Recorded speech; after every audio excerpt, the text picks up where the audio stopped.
नमस्कार।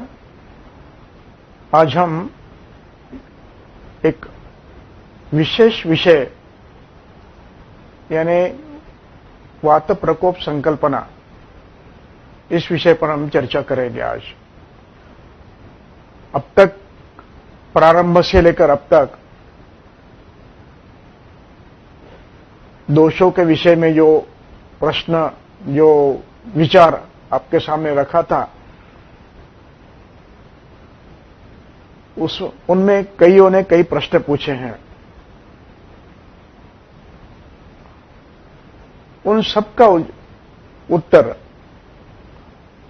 जैसे जैसे आप विषय आगे जाएगा वैसे आपको मिलता जाएगा। जैसे उदाहरण के तौर पर अभी किसी ने प्रश्न पूछा था कि सन्निपात संसर्ग जो है उसका प्रमेय में क्या रोल है। जब हम संप्राप्तियों का विचार करने जाएंगे तब इन बातों का अपने आप स्वयं उसका उत्तर मिलते जाएगा। वैसे रैंडम उत्तर देने में वो ध्यान नहीं रहेगा। उस अध्याय में उस समय उसका उत्तर ये अच्छी तरह से समझ में आ सकता है। इसलिए अभी जैसे विषय का विस्तार होते जाएगा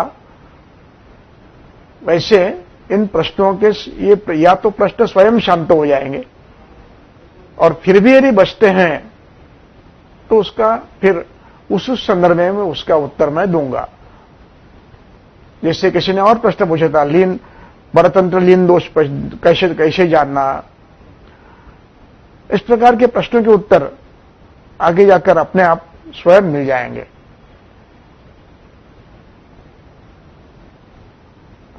अब आज हम किसी ने एक और प्रश्न पूछा, अच्छा प्रश्न था वो, कि जहां कुछ हेतु मिलते ही नहीं है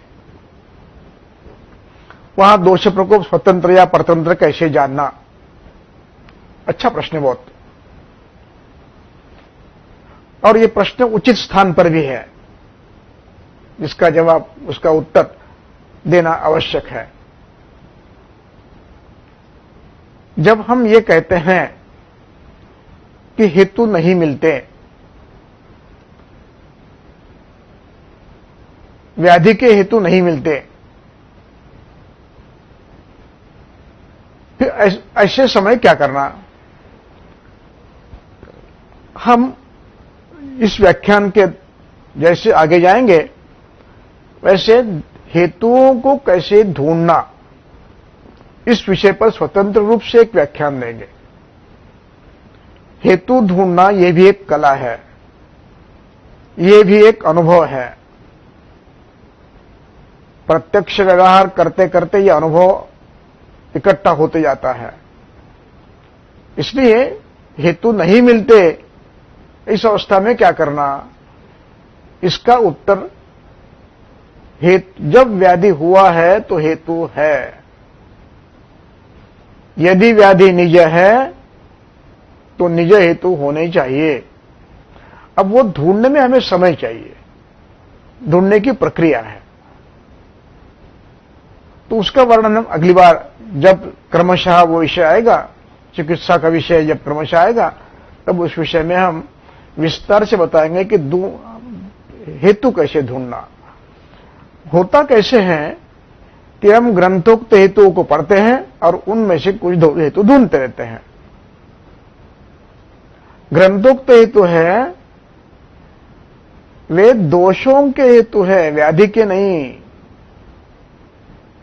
व्याधि के हेतु दोष है और दोषों के हेतु हमारा शुभाशुभ आचार विचार, दिनचर्या, ऋतुचर्या, काल, विधि विरहित आहार, विधियुक्त आहार, ऐसे भिन्न भिन्न होते हैं। तो हमें रोग के हेतु नहीं देखने हैं, दोषों के हेतु देखने हैं। और हर व्याधि में ये व्याधि वातज है, पित्तज है, कफज है, ये आपको पहले नहीं निर्णय होगा। ये हेतु परीक्षण के बाद ही निर्णय होगा। इसलिए हेतु ढूंढना एक कला है, इसको हम विस्तार से बताएंगे। आज हम वात प्रकोप क्या होता है, कैसे होता है, इस विषय में चर्चा करेंगे। वायु के संबंध में हम लोग जब पढ़ते हैं, प्रारंभ में मैं भी जब पढ़ता था, तो वायु क्या है ये हमारे उतना ध्यान में नहीं आता था जितना आज आ रहा है। हमारी कल्पनाएं कुछ गलत थी। पेट में गुड़गुड़ करता है, नाक में से बाहर आता है, नाक में से अंदर जाता है, डकार आते हैं, इसको वायु कहते हैं। ये हमारी कल्पना थी। ये कल्पना हमारी फिर अनुचित है, ये हमें हमारे अध्यापकों ने समझाया। हो सकता है आज भी कुछ भिन्न भिन्न कल्पनाएं हो, कहीं उचित भी हो, कहीं, तो भी वास्तव में ग्रंथकारों की कल्पना कैसी विकसित हुई है, उनका विचार हमें करना है। सुश्रुत संहिता के निदान स्थान के पहले अध्याय में, आज भी हम श्लोक नहीं दिखा पाएंगे क्योंकि दिखाने की जो हमारे तज्ञ व्यक्ति थे उनकी परीक्षा चल रही है, इसलिए वो नहीं आ पा रहे। तो सुश्रुत के निदान स्थान में श्लोक क्रमांक 4 से लेकर 8 तक या 9 तक सुश्रुत संहिता में कल्पना प्रकट हुई है। वो मैं श्लोक पढ़ता हूं और आप श्लोक का क्रमांक लिख लीजिए, और यदि चर सुश्रुत है तो देखिए, और नहीं है तो घर में जाकर देखिए। हो सकता है तो अगली बार हम इस विषय को प्रदर्शन के साथ पुनः प्रक्षेपण करेंगे। यदि हमारा जो व्यक्ति संदर्भ बताता है वो यदि पिछली अगली बार आता है तो हम इस विषय को पुनः प्रक्षेपित करेंगे, पुनः एक बार उसको विस्तार से बताएंगे। तब सुश्रुत वगैरह आप साथ में रखिए और चरक भी साथ में रखिए, तो आप अच्छी तरह से समझ पाओगे। अब यहां पर सुश्रुत, सुश्रुता परिपृच्छति, सुश्रुत प्रश्न पूछते हैं धन्वंतरी जी को, प्रकृतिभूतस्य वायोः स्थानम कर्म च वद। हमें प्रकृतिभूत वायु के स्थान और कर्म बताओ, यह प्रश्न किया है। इस प्रश्न का उत्तर 2 पद्धतिशु दिया है। पहला एक प्रकार तो वायु प्रकृतिभूत वायु का कर्म और स्थान, ये पहले बताया है। तो उसके लिए उन्होंने क्या किया है, वायु की पहली कल्पना ग्रंथकारों की मूल कल्पना जो है वो स्पष्ट की है। वो ऐसी है कि ये वायु स्वयंभू एषः, ये स्वयंभू है, इसको किसी ने निर्माण नहीं किया है, ये स्वयंभू है, ये स्वतंत्र है, इसका चालक कोई नहीं है, और ये नित्य है, सर्वगत है। इसका अभिप्राय ये यच्च यावत सृष्टि में है, सृष्टि में नित्य अवस्थान है और सृष्टि में सर्वगत है। और ये वायु स्वयंभू होते हुए भी अव्यक्त है, ये स्पर्शोपलब्ध नहीं है, मूर्तिमान नहीं है, गुणयुक्त भी नहीं है। इसलिए ये अव्यक्त है, और अव्यक्त होते हुए अपने कर्मों से व्यक्त है। इनके कर्म शरीर में दिखते हैं और कर्म के साथ साथ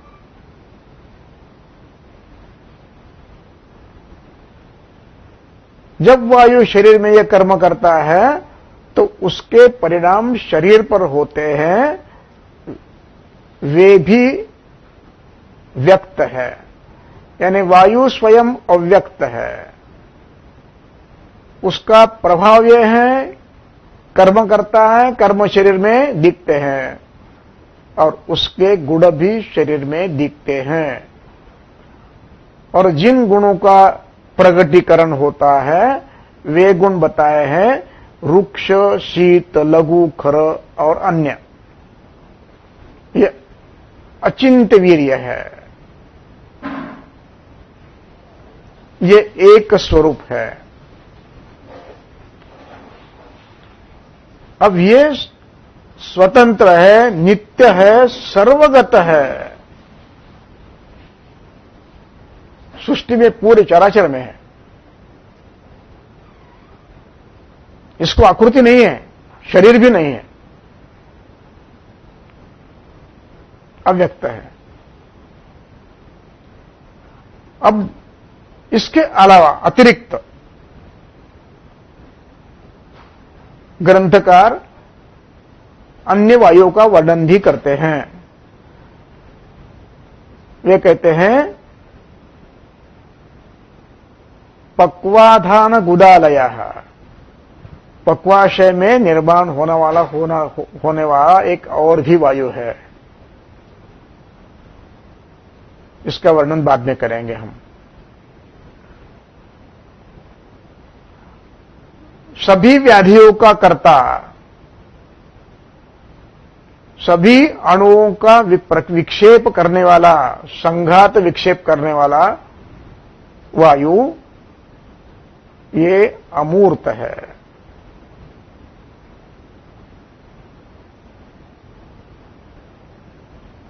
अब इस वायु का वर्णन, अब ये वायु जो अमूर्त है, जिसको शरीर नहीं है, अत्यंत गतिमान है, सर्वगत है, स्वतंत्र है, इस वायु की चर्चा चरक के सूत्र स्थान के 12वें अध्याय में बड़ी गंभीरता के साथ इन्होंने की है। उस अध्याय का नाम है वातकला कलीय अध्याय, अध्याय 12 सूत्र स्थान। इस अध्याय की विशेषता यह है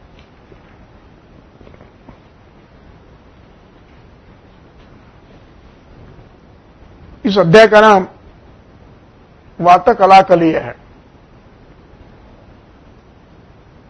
कला यानी गुण, अकला यानी दुर्गुण। वायु के गुणों का यानी प्राकृत वायु के गुण और विकृत वायु के दुर्गुण। प्राकृत हुआ तो क्या कर्म करता है वो सगुण है, और विकृत हुआ तो क्या करता है वो उसके दुर्गुण है। तो इसकी चर्चा करने के लिए सभी ऋषि जो कि अत्रेय जी के शिष्य थे,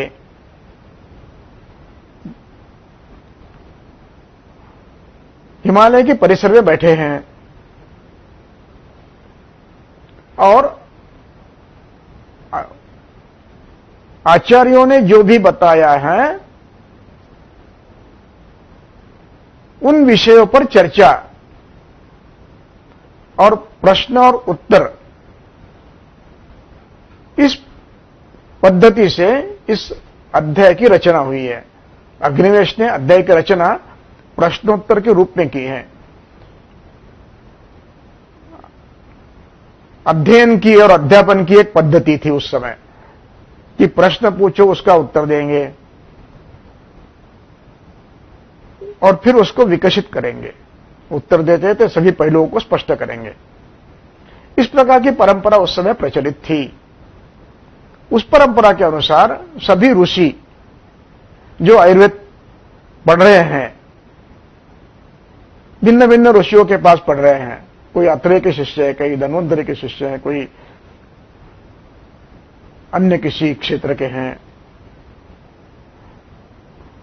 अब उनमें से कुछ लोगों ने अत्रेय जी के शिष्यों को प्रश्न पूछ रहे हैं और इस प्रश्न के आधार पर यह ग्रंथ विकसित होता है, यह अध्याय विकसित होता है। ये मूल रूप में यह अध्याय पढ़ना सबने अनिवार्य है। हर आयुर्वेदीय व्यक्ति ने इस अध्याय को मूलतः गंभीरता से पढ़ना अनिवार्य है। जब तक इस अध्याय को नहीं समझेंगे तब तक आयुर्वेद समझना कठिन है। जब तक इस अध्याय को पूर्ण अवगत नहीं करेंगे तब तक संप्राप्ति विज्ञान समझना कठिन है। और जगह जगह पर जो संप्राप्तियों का वर्णन किया है वो भी समझना कठिन है और चिकित्सा समझना भी कठिन है। इसलिए इस अध्याय को सभी लोगों ने, सभी क्षेत्र के, भले ही वो शल्य चिकित्सक हो, भले ही वो काय चिकित्सक हो, सबने इनका अभ्यास करना अनिवार्य है। सबने इस अध्याय का।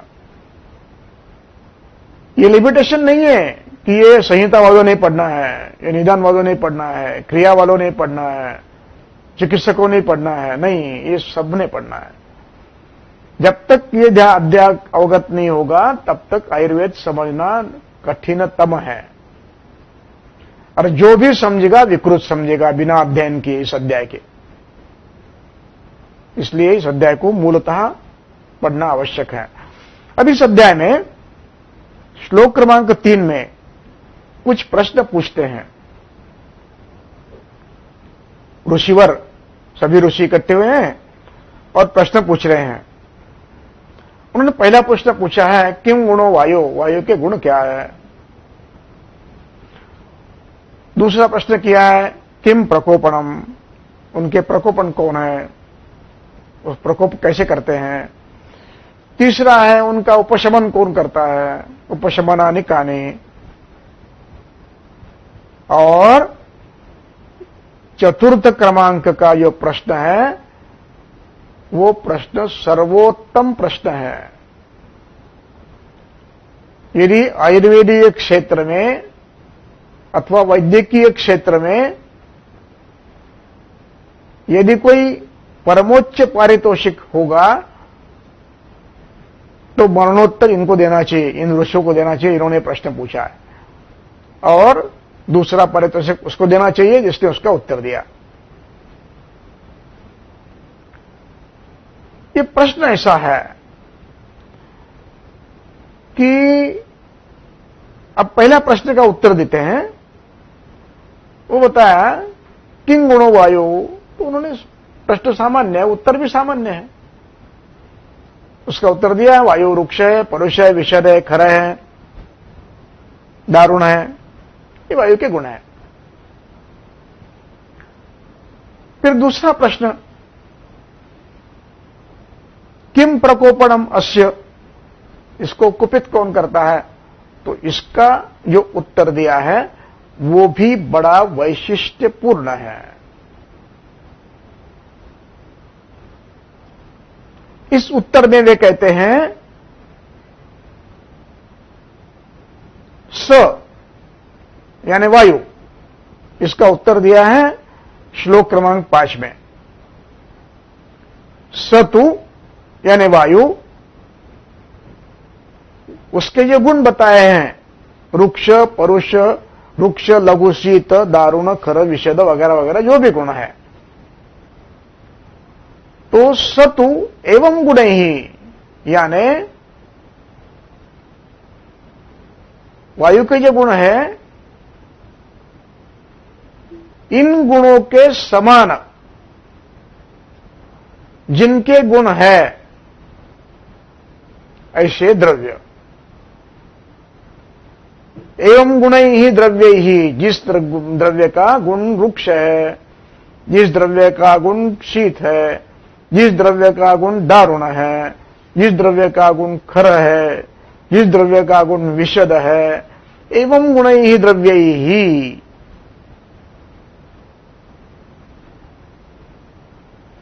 ऐसे द्रव्यों के सतत अभ्यास से वायु का प्रकोप होता है। इतना कहने पर उनका समाधान नहीं हुआ। फिर कहते हैं एवं प्रभावैश्च, यानी ऐसे जिनका प्रभाव है। हो सकता है इनके गुण नहीं हो, लेकिन प्रभाव ऐसा है। जैसे हम रात्रों जागरण करते हैं, इस जागरण का गुण रुक्षण नहीं है, प्रभाव है। रात्रि जागरण करते हैं लगातार हम, तो शरीर रुक्ष बन जाता है, ये उसका गुण नहीं है, ये प्रभाव है उसका। और एवं गुणैः प्रभावैश्च, और एवं गुणैः कर्मभिश्च, ऐसे गुण निर्माण करने वाले कर्म।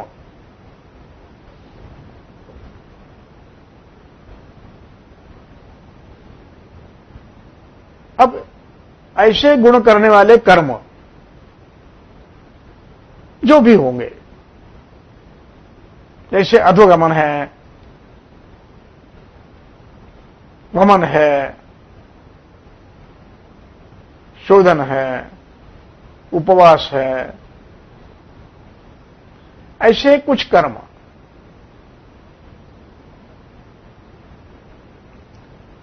कि जिनका प्रभाव इन गुणों के निर्माण का है। इनका सतत अभ्यास करने से समान कर्म भी अभ्यस्यमान ही वायु प्रकोपम आपद्यते, वायु का प्रकोप होता है। यानी वायु के गुण बताए, और इस प्रकार के गुण जिनके हैं, ऐसे द्रव्यों के सेवन से, ऐसे कर्मों के सेवन से, और ऐसे प्रभाव निर्माण करने वाले अन्य भावों से, इनका सतत सेवन करते हैं तो वायु के रुक्षादि गुण बढ़ते हैं। इसी का नाम वायु का प्रकोप, पहला प्रकोप है। यहां पर एक सिद्धांत प्रस्तावित किया है कि दोषों का प्रकोप ये समान गुणाभ्यास से दोषों के गुणों की वृद्धि यानी प्रकोप, इस बात को प्रस्थापित किया है। ग्रंथ में प्रकोप की व्याख्या स्वतंत्र रूप से कहीं लिखी नहीं है। यहां पर समान गुणाभ्यास से दोषों के गुणों का वर्धन, अतिरिक्त वर्धन, प्राकृत अवस्था से अधिक उत्पन्न होना, इसी का नाम प्रकोप है। ये प्रकोप की व्याख्या यहां पर प्रस्थापित की है। सामान्य विशेष सिद्धांत में से सामान्य को यहां पर लगाया है। सामान्यम वृद्धि कारणम, जो सूत्र स्थान में आया था, उसका उपयोग यहां पर वर्णन करते समय किया है। इसको कहते हैं आगत वेक्षणीय तंत्र युक्ति। जो श्लोक, जो सूत्र, जो सिद्धांत प्रारंभ में कहीं न कहीं आ गया है, उसका पुनः उपयोग करना, इसका नाम है आगत वेक्षणीय तंत्र युक्ति। सामान्य विशेष सिद्धांत प्रथमाध्याय में आ चुका है। उस सामान्य सिद्धांत का यहां पर उपयोग किया है। समान गुणाभ्यास से वायु के गुणों की वृद्धि होती है। समान गुणाभ्यासो ही धातूनाम वृद्धि कारणम, धातुओं की गुणों की वृद्धि यानी प्रकोप, ये सिद्धांत यहां पर प्रस्थापित किया है। और फिर दूसरा प्रश्न था उसके बाद का, किम उपशमनानि, उपशमन कौन है? तो अब उसका भी उत्तर देते हैं जो वात प्रकोपन द्रव्य है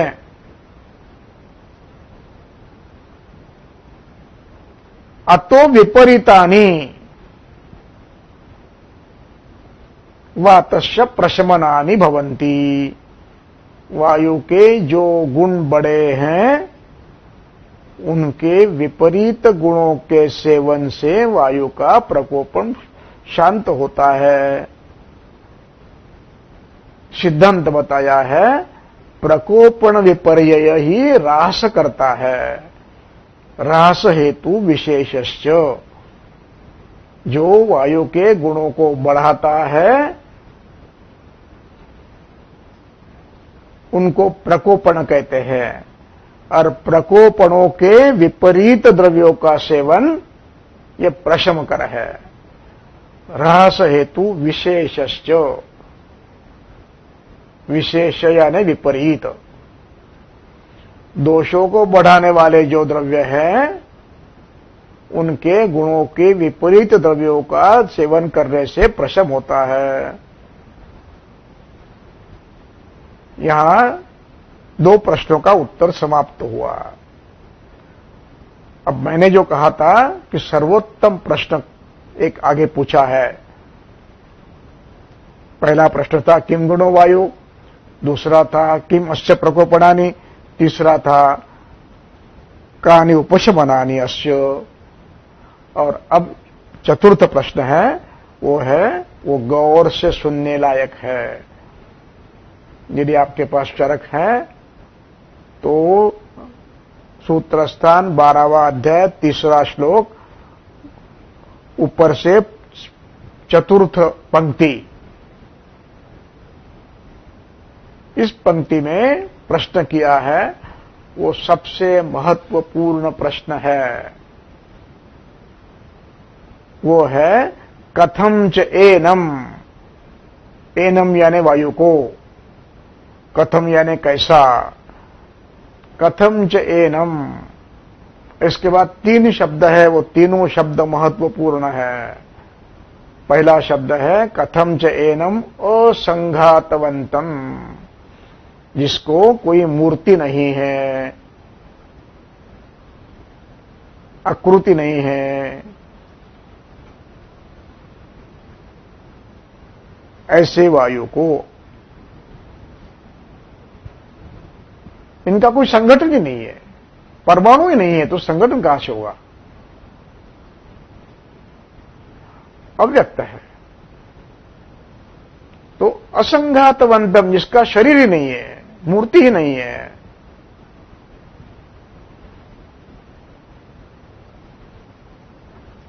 और उसके बाद दूसरा अनवस्थितम, ये सर्वचर है,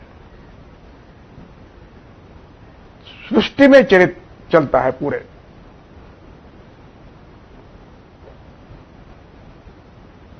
नित्य है, सर्वगत है, स्वयंभू है,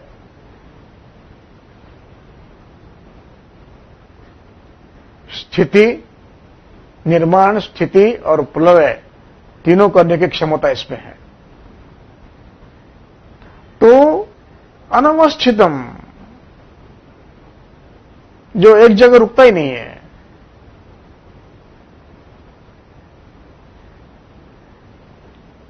अनासाध्य, इसको स्पर्श करना भी कठिन है क्योंकि रूप ही नहीं है, उसको आकृति नहीं है।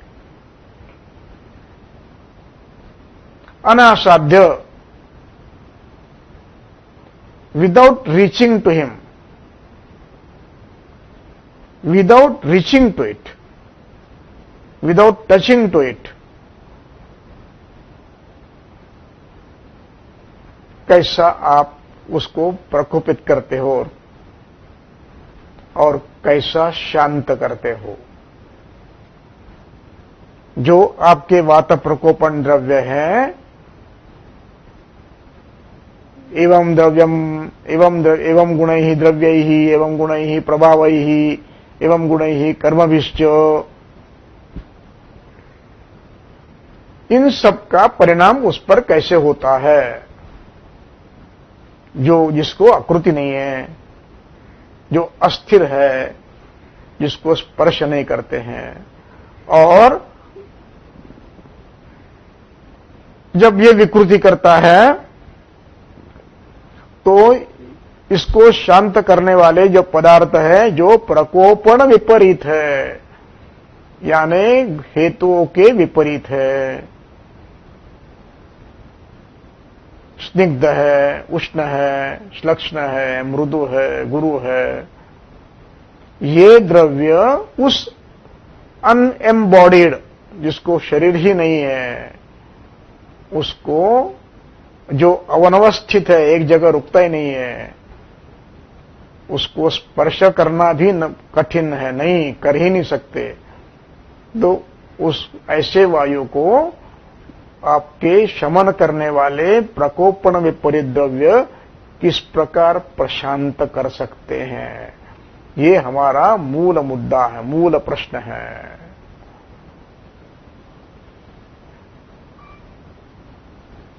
बड़ा गहन प्रश्न पूछा है। अब इस प्रश्न का उत्तर अभी भी दिया नहीं है किसी ने। केवल समान गुणाभ्यास से प्रकोपित होता है और प्रकोपण विपर्यय से शांत होता है। इस प्रकार चर्चा चल रही है। अब अंतिम प्रश्न का उत्तर दे रहे हैं धामार्गव नाम के ऋषि। अंतिम ये प्रश्न, इस प्रश्न का उत्तर दे रहे हैं। प्रश्न ऐसा है, जिसको शरीर नहीं है, पूरे शरीर में घूमता रहता है, अनवस्थित है, उसको स्पर्श नहीं कर सकते हैं, ऐसे वायु को आप कैसे, आपके प्रकोपन द्रव्य कैसे प्रकोपित करते हैं और शमन द्रव्य कैसे शांत करते हैं, ये प्रश्न पूछते हैं। अब इसका उत्तर दे रहे हैं धामार्गव।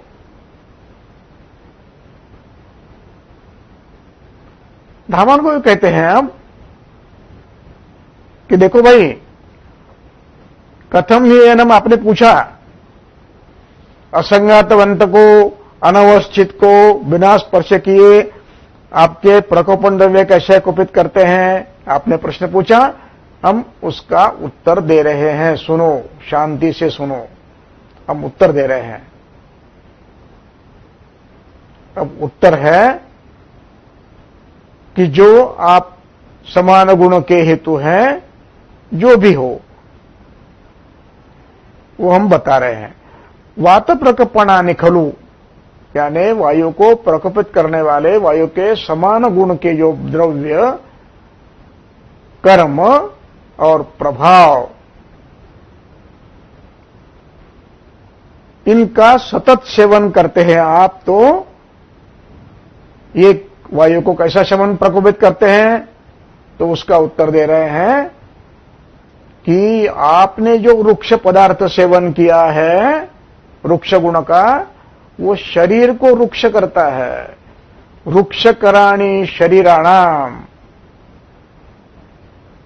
जो पदार्थ लघु है, आपने सेवन किया है, सतत सेवन किया, उसका अभ्यास किया है, वो शरीर को लघु करता है।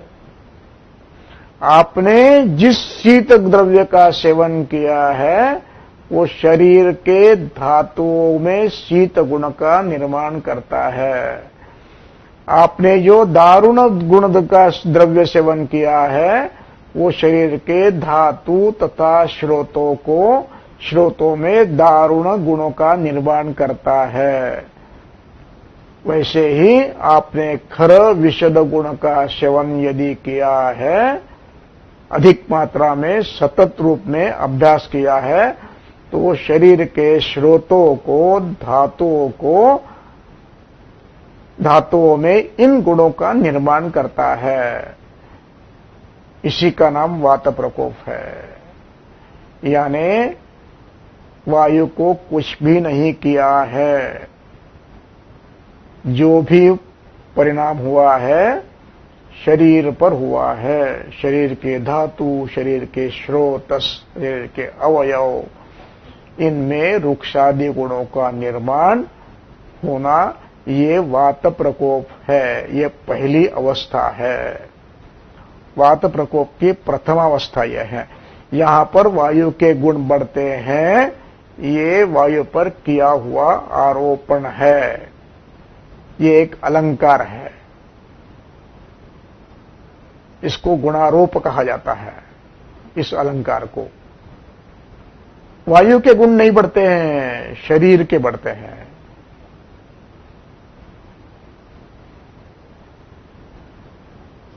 अब ऐसे शरीर में क्या होता है? ऐसा जो शरीर है जो कि रुक्षादि गुणों से युक्त हुआ है, धातु है, श्रोतस है, आशय है, बहने वाले भाव पदार्थ जो भी है, अनुक्त है, इनमें रुक्षादि गुणों का निर्माण होता है। अब देखिए, श्रोतस अथवा धातु, इनका यदि प्रवास ठीक होना है तो रास्ता साफ लक्षण चाहिए, मृदु चाहिए, खर नहीं होना चाहिए, लक्षण होना चाहिए, स्निग्ध होना चाहिए। अति स्निग्ध नहीं होना चाहिए, फिसल के गिर जाओगे। सामान्य स्निग्ध होना चाहिए। तो जो प्रवाह करने वाला या जिन स्रोतों में से ये वायु प्रवास करता है, ऐसे सभी स्रोतस, ऐसे सभी धातु रुक्षादि गुणों से युक्त हुए हैं। अब वायु जब इनमें से प्रवास करता है तो वो रुकते रुकते प्रवास करता है, पहले रुकता है।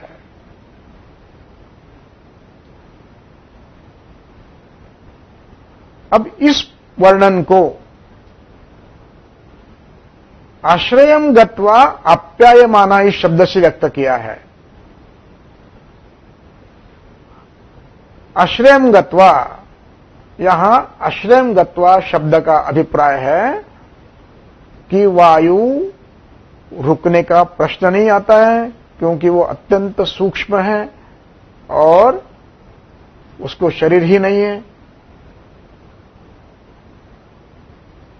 फिर रुकता कौन है? वायु जिनको प्रवाहित कर रहा है उनके अणु रुकते हैं। वायु रस को प्रवाहित कर रहा है, वायु रक्त को प्रवाहित कर रहा है, वायु मांस के अणुओं को प्रवाहित कर रहा है। इस प्रकार वायु जिन जिन तत्वों के अणुओं को प्रवाहित करता है स्रोतों में से, इनका रुकना यही वात प्रकोप है। इनके रुकने से वायु का रुकना अनुमेय है, यानी ये वहां पर रुक गए। इसका अभिप्राय यह है कि वायु इनको आगे ले जाने में समर्थ नहीं है। यही वायु का रुकना है। वो स्वयं चला जाएगा, इनको नहीं ले जा रहा है, क्योंकि इनको मूर्ति है और जिन स्रोतों से प्रवास कर रहा है वो उबड़ खाबड़ हो गए हैं, रुक्ष हो गए हैं, संकुचित हो गए हैं, ये प्रवास नहीं कर पा रहा। तो यह आश्रयम गत्वा का अभिप्राय है कि वहां पर जिन द्रव्यों को बहते ले जा रहा है उनमें से एक अणु रुक गया, दूसरा रुक गया, तीसरा अणु रुक गया। इस प्रकार 10, 15, 20, 100, 50 ऐसे बढ़ते बढ़ते जब अवस्था आती है तो उस अवस्था को अप्यायमाना कहा जाता है कि अणुओं का अप्यायन हो गया। पहले एक अणु रुका था, अब 1 के 10, 100, 50 ऐसे होते होते अप्यायन हो गया। अब अन्य धातुओं के अणु का प्रवास यहां पर अधिक रुक जाता है। पहले थोड़ा सा रुका था, अब और रुक गया है। इसी का नाम वात प्रकोप है। आश्रयं गत्वा अप्यायमानाः प्रकोपम अपद्यते। इसी का नाम इन अणुओं के वहां रुकना यही वात प्रकोप है। और बढ़ते जाना, उसका उपचय, अणुओं का उपचय बढ़ते जाना, ये उसकी व्यक्तावस्था है। इस व्यक्तावस्था का निर्माण होना यही वात प्रकोप है। अब शमन द्रव्य क्या करते हैं? शमन द्रव्य क्या करते हैं? जो कि प्रकोपण के गुणों के विपरीत है। प्रकोपण विपर्यया, प्रकोपण का अर्थ है हेतु, वायु को कुपित करने वाले हेतु।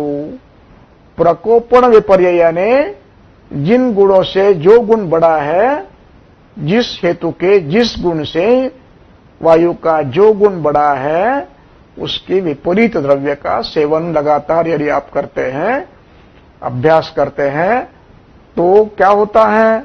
वायु शांत करते हैं, यानी वायु को तो वो गुण बढ़े ही नहीं है। गुण बढ़े हैं स्रोतों के, धातुओं के। तो ये जो आप सेवन करोगे, वो ये क्या करते हैं? उसका वर्णन करते हैं। वात प्रशमनानि पुनः स्निग्ध कराणि शरीराणाम, शरीर को स्निग्ध करता है।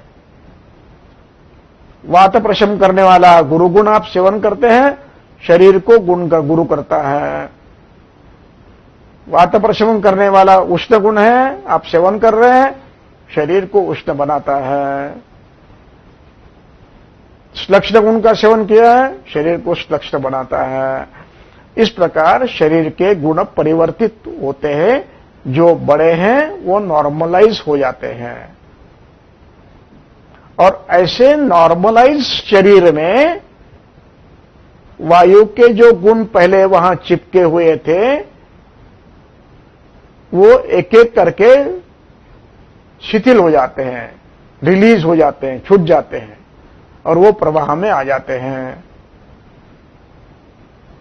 जैसे उनका प्रवाह हो जाता है, वैसे अन्य प्रवाह, अब पीछे जो रुके हैं उनका भी प्रवाह शुरू हो जाता है। इसलिए तथा विदेशु शरीरेशु, यानी ऐसे शरीर में जो स्निग्ध हुआ है, उष्ण हुआ है, मृदु हुआ है, ऐसे सूक्ष्म स्रोतों में बहने वाले धातुओं के अणु जो रुके हुए थे, वो एक एक करके विलग होकर छूट जा रहे हैं। और जैसे ये उन्होंने, उनका जो रुकना था, उस वजह से उपचय हुआ था, उस वजह से अवरोध हुआ था, वो अवरोध भी कम होते जाता है और अन्य अणु आराम से प्रवास कर पाते हैं। जैसे ये पूर्ण उपचय नष्ट हो जाता है, वैसे पूर्ण धातु भी प्रवास करना प्रारंभ करते हैं। इसी का नाम वात प्रशमन है। वायु प्रशमित होते हैं स्निग्धादि गुणों से। इसका अभिप्राय है धातुओं में, स्रोतों में जो रुक्षादि गुणों का निर्माण हुआ था, उनकी चिकित्सा करने से वो स्निग्ध, श्लक्ष्ण, मृदु, उष्ण, गुरु हो गए हैं। और ऐसे शरीर में जो अणु रुक रहे थे, वो विलग हो गए हैं, और अन्य अणु जो रुक गए थे पीछे, उनका प्रवाह बंद हो गया था, बहना बंद हो गया था, वे भी धीरे धीरे प्रवास करते हैं। इस बात को व्यक्त करते हैं। तथा विदेशेषु वायु असज्जन चरण प्रशांतिम आपद्यते। वायु बिना रुकावट के प्रवास करना, यही वायु का प्रशम है। यहां पर आपके स्निग्धादि द्रव्य वायु को स्पर्श भी नहीं करते।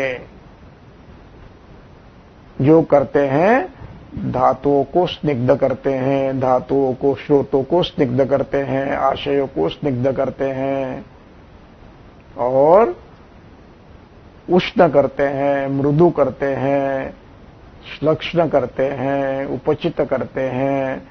और ऐसे स्रोतों में वायु का प्रवास, अवरोध दूर होकर अपने आप उत्तम होता है, प्रशांत होता है। इसी का नाम वात प्रशम है। यानी वास्तव में वायु का प्रकोप यानी स्रोतों का प्रकोप है। वायु को आपके द्रव्य कुछ भी नहीं करते हैं। ये वात प्रकोप की संकल्पना और वात प्रशमन की संकल्पना है। अब जाकर हमें ये देखना है कि ये जो संकल्पना उन्होंने बताई है, इसका उपयोग संप्राप्ति विज्ञान ने किया है या नहीं किया है? हाँ, किया है। देखिए, चिकित्सा स्थान के 28 चैप्टर में वायु की सामान्य संप्राप्ति बताई है, वो हम देखेंगे। सबको तो याद होगी ही, फिर भी एक बार हम उसको दोहराएंगे।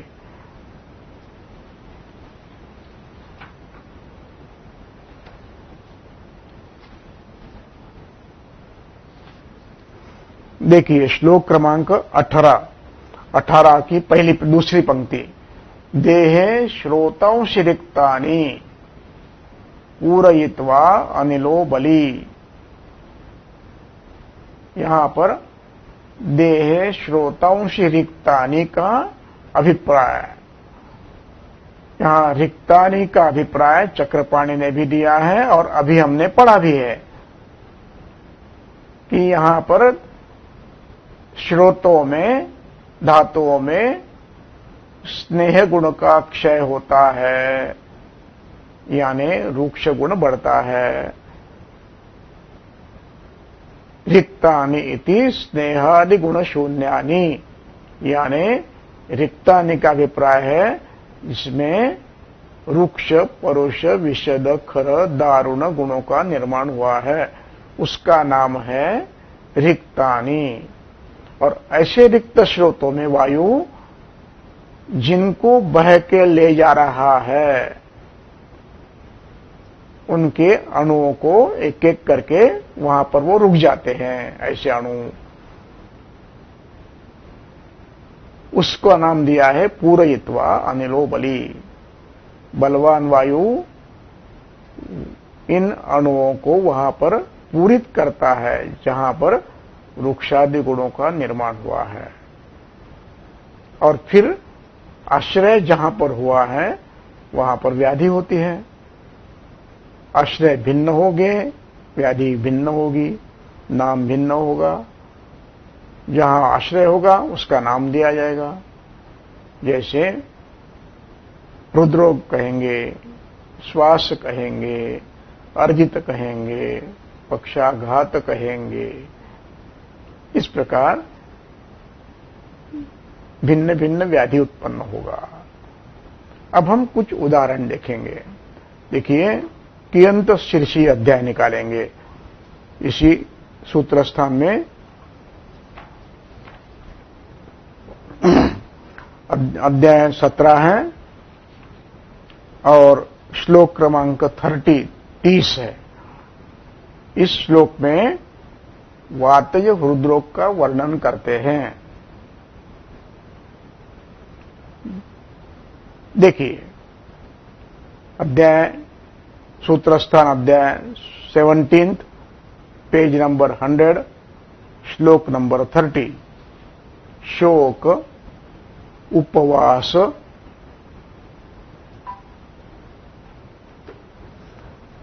व्यायाम, वृक्ष, शुष्क, अल्पभोजनैहि, ये सभी वातकर वायु के प्रकोपण हैं। और ग्रंथकार क्या कहते हैं? वायु आविश्य हृदयम। इन कारणों से वायु कुपित होता है और हृदय में प्रवेश करता है। अब इसका अर्थ आपको समझना है। यहां वायु प्रवेश से अभिप्राय है वृक्षादि गुणों का प्रवेश। यहां पर हृदय में, हृदय के किसी भी स्थान में, वो अर्टरी हो, वो अन्य कोई अवयव हो, वहां पर यदि वृक्षादि गुणों का निर्माण हुआ है, इसी का वर्णन ग्रंथकार वायु हृदयम आविश्य इस प्रकार करते हैं। यही पद्धति पूरे शास्त्र में सर्वत्र का उसका उपयोग किया है। वायु आमाशय में गया, इसका अभिप्राय वायु आमाशय में वृक्षादि गुणों का निर्माण हुआ। वायु हृदय में गया, इसका मतलब वायु के हृदय के किसी अवयव में वृक्षादि गुणों का निर्माण हुआ। इस प्रकार वातज हृदरोग एक है, लेकिन किस आशय में, किस स्रोतस में, किस अवयव में आश्रय किया है, उस नाम से वातज हृदरोग 50 बन सकते हैं।